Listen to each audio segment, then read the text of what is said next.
So we're back on the site of Personal Rig Update 2015. Now, some of you pointed out that putting all this computer equipment into a closet could lead to overheating issues. And while this room actually is technically an exterior room, this is an insulated wall right here, and through this gap is direct access to the outside, and through that gap is direct access to the attic. It's only passively ventilated, and in practice, we've gone from it being pretty close to outdoor temperature to it being about 13 degrees Celsius, putting this equipment in initially, to it being about 18 degrees Celsius on a warm day here in April. So from past experience, I'm expecting it to go as high as 35 to 40 degrees Celsius in the heat of the midsummer. Obviously, that's not acceptable, so we're gonna have to put a contingency plan into action. Welcome to Personal Rig Update 2015, part whatever the crap this is, and yes, I know it's not 2015 anymore. Ventilating the room.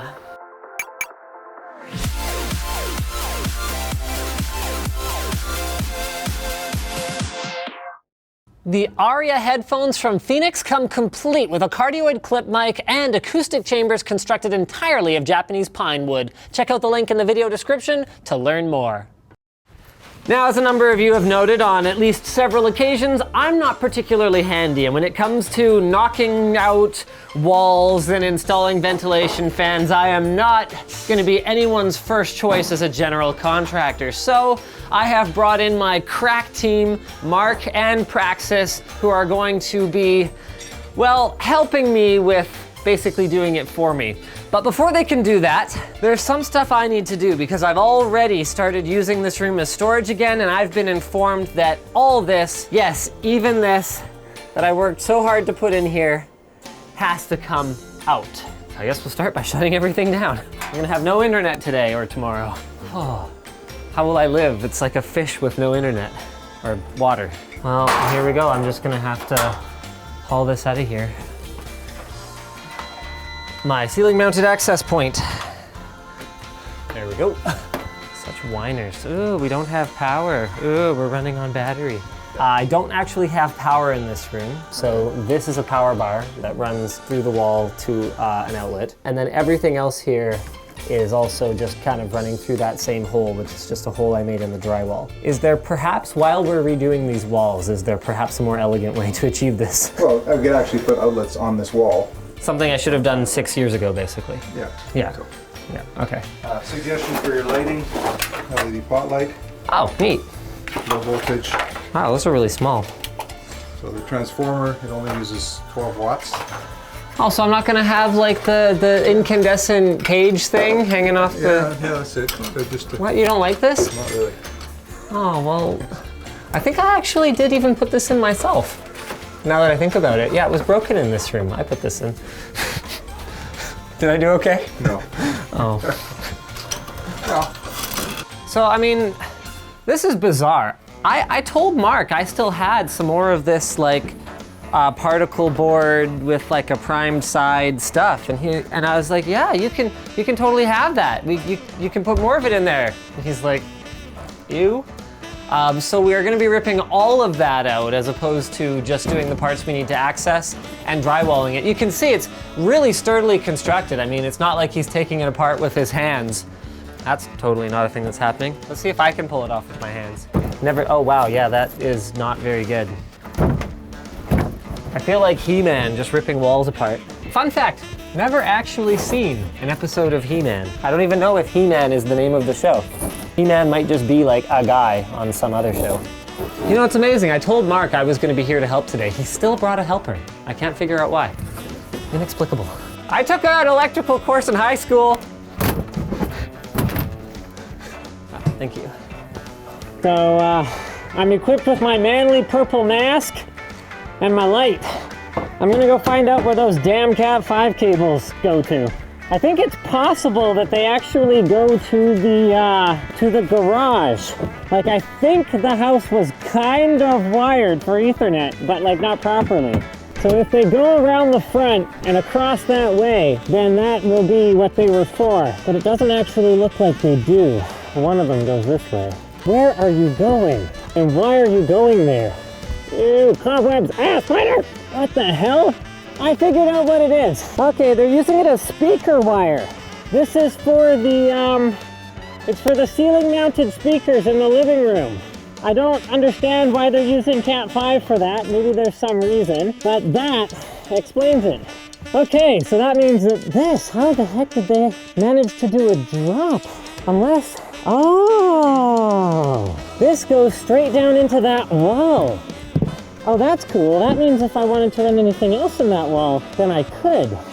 And that is also how they're getting coax in there, I think. Okay. Now I get it.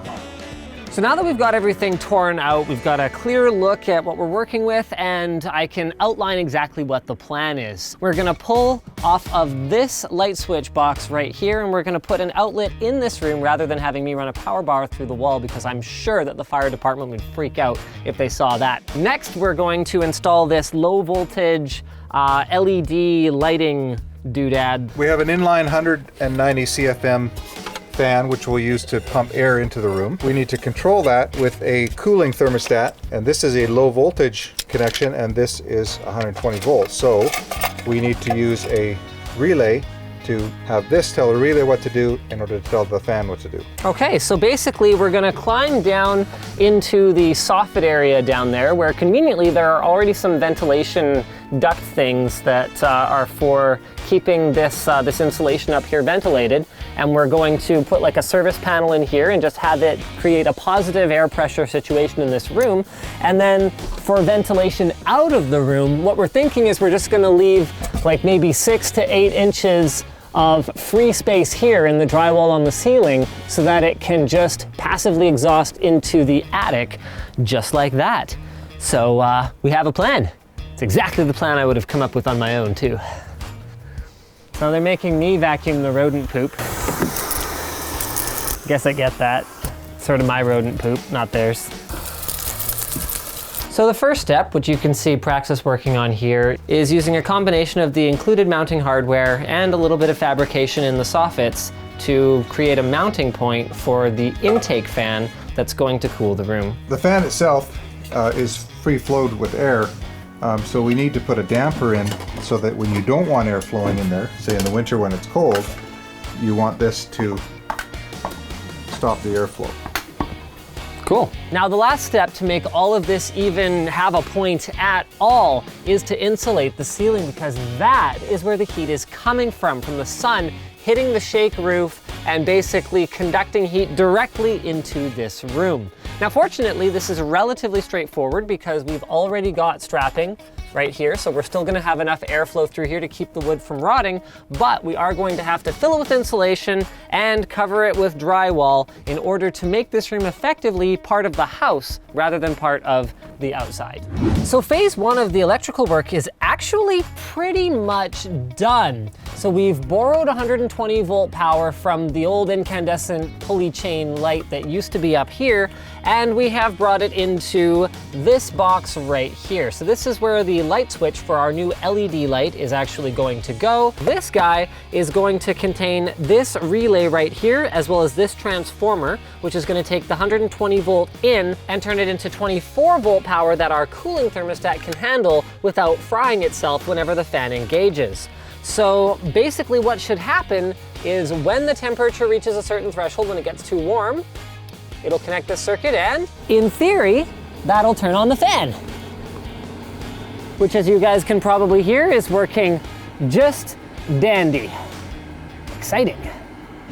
So for the next stage in the project, we're working on putting that electrical jack in, as well as a better pass-through into the room over here. The other update here is that the ducting is now installed, so it's pretty straightforward stuff. We've just got some little metal accordion style ducting here, and then some foil tape affixing one duct to the fan on this side, so that's where the exhaust is going to come into the room. And then on the other end, we've got another piece of duct that's going right down to the soffit, where we're going to have to cut a hole for it outside. Now, the clever among you have probably realized at this point that that is just going to draw air not only from the outside, but also from the rest of the attic, where we haven't insulated, and it's going to be quite hot. No, not so, because we're going to jam some insulation around the edges of it so that it can only draw air from the outside. Okay, so with the poly over most of the insulation in the walls now, and the drywall mostly, well, sort of maybe about half up, we're ready to do an update, because once this wall is drywalled in, this LED light is going to be permanently mounted. So it locks into the connector, a little something like that. Then we are going to simulate the switch by joining these wires, and there you go. Dun, da, da, da, it's an LED light, and Brandon's gonna have to adjust his exposure. Oh, he's gonna have to do it again. Oh, he's gonna have to do it one more time. Oh no, Linus is lit with the light. So that's gonna go on the wall. So this is a quick status update more than anything else. I realized that the fan is a little on the loud side. It's actually audible even through the wall. So what we're gonna add is just a simple dimmer switch, and we're just going to tape it up, box it inside here and close it away, because it's not the kind of thing that you would adjust very often. And the other things that we can have a look at that have changed since last time is that the fan has been completely insulated around now, so we are getting nice, cool air. Like, that is frosty air from outside. And finally, this puppy has been reframed for a nice big access panel if in the future I want to run, oh, I don't know, more, phone lines or coax lines or even power from my garage or to anywhere else in the house, because from here I can access the entire upstairs and over to the garage. Now I don't have to crawl through like I did the other day. See, much easier. So we are pretty much at the end. The room is drywalled and mudded. The access hatch has been mostly created. It just needs a bit of a handle on the outside. And check this out. This dimmer switch has been wired in. It's kind of a ghetto way of doing it. I know, in a perfect world, the RPM of the fan would be modulated by temperature as opposed to just by manually doing this, but this is functional since it's the kind of thing that I'm only gonna have to set probably once a season anyway. So here's how it works. We've got the fan on auto, the system is set to cool, and if we turn the threshold down, the cooling fan kicks in. But if I kind of go, oh gee, that's really loud, all I've got to do is, before I close up this little access panel, turn that dimmer switch down, and we can find the perfect balance between acoustics and temperatures. So finally, the last step before benchmarking, we've got to put a grill on the outside air intake, which is under the soffit here, preferably one that is bee-proof, so that I don't have bees in my attic. Thank you for thinking of that.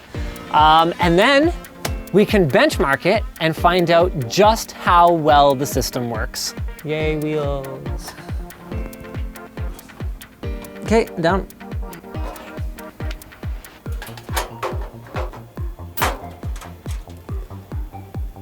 So all that's left now is the final benchmark.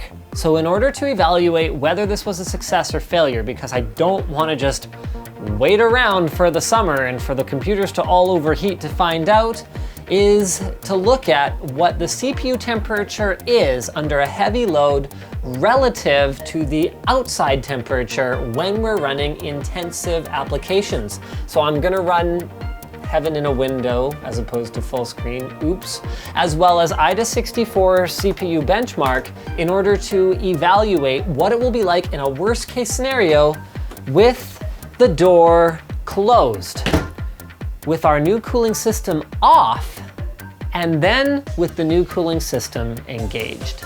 And so here you have it, guys. This is the result. Operation Cool This Room appears for now to have been a success.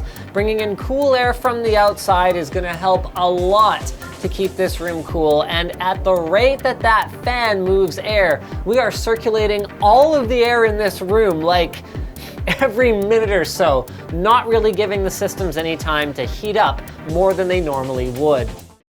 Well, that was fun watching me get burned by the contractor, among other things. But you don't have to get burned if you switch over to Ting, the mobile carrier that is focused on customer service and satisfaction first. When you call them, this is crazy. I actually tried it because I didn't actually quite believe it. When you call them, you do not speak to a robot. You get put through directly to a person. They answer the phone, they're like, hello, this is Ting. What? And The way that their billing works is different from other carriers. You don't have to commit to like 200 talk minutes during prime hours and blah, blah, blah, megabytes. You pay for only what you use. And the average Ting bill is only $24 per month per device. If you're stuck in a contract and you switch to Ting, they'll cover 25% of your cancellation fee, up to $75. And if you head over to linus.ting.com, which is linked in the video description, when you sign up at our link, you'll get $25 in service credit or towards a new device. And the savings calculator is worth your time. All you do is enter your last few bills from your existing carrier, and Ting crunches some numbers and tells you whether you would save money by switching to Ting. So check it out at the link in the video description. So thanks for coming along for this wild ride. If you guys disliked the video, hit the dislike button. But if you want to see yet another personal rig update 2015 that I have planned, hit the like button, because I do have something in mind, or even consider subscribing if you really enjoyed the video and you want to see more. Now that you're done doing all that stuff, you're probably wondering, gee, how would I support Linus Tech Tips? Maybe you could buy a cool shirt like this one, change your Amazon bookmark for one with our affiliate code, join our community forum where you can ask and answer tech questions, or just, hey, watch one of our other videos like this recent episode of Channel Super Fun that we all think is awesome, and we hope that you guys will as well.